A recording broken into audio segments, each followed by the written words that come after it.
So one of my favorite nursing stories, said in a previous video that I'm an honorary nurse, that I worked in a nursing unit, was a acting department manager very briefly, a few months, and had a great time with that. And I or the social worker, the licensed clinical social worker in the emergency department, or the MSW, they thought MSW actually stood for medical social worker. They didn't know that it stood for Master of Social Work, but that's not the point of this video.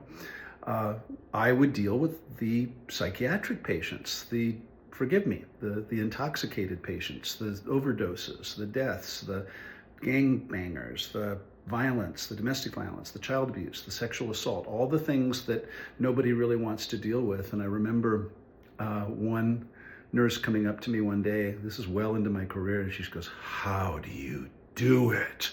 How can you possibly day in, day out, talk to these crazy people?"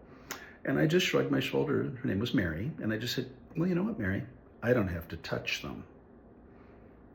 I thought that was funny.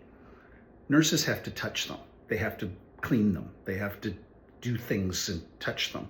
Social workers just have to stand on the opposite side of the room and talk to them. And so I know this is pretty irreverent, but we had this sort of mutual admiration society going on. They couldn't imagine having to talk to these people every day, and I couldn't imagine having to touch them. So bravo, ER nurses, my favorite people on the planet.